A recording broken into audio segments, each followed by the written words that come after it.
So what's up guys? Welcome back to my channel.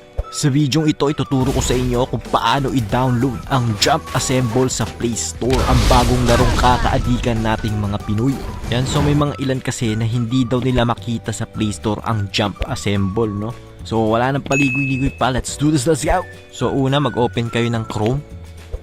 Then dito sa search bar, search nyo Jump Assemble Play Store. Then search.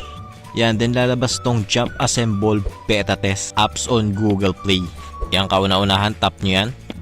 Then mareredirect kayo dito sa Play Store app. Tap nyo lang tong install. Yan, then wait nyo matapos yan.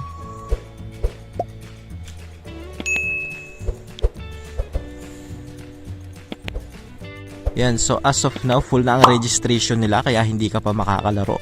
Tap home button muna kayo. Then punta kayo sa Facebook app. Tapos search nyo yung page nila na Jump Assemble. Yan, then select nyo tong may 167k followers. Yan, so dahil naka CBT pa lang sila, limited pa lang yung player na allowed maglaro, no? So paunahan na lang yan. So kung gusto mo na makalaro, dito sa page nila, nag-a-announce sila kung kailan uli sila mag-open ng slots for registration. Katulad nito, nag-open sila ng slots noong September 28, 11 AM.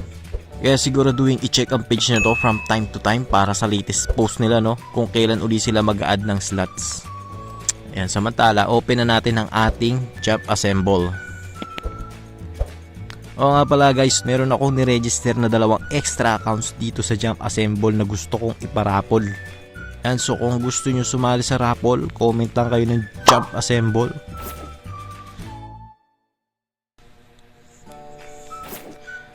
Yun lang, no? Sana nakatulong. Don't forget to hit the like button. Maraming salamat sa panonood. Peace. Enjoy gaming.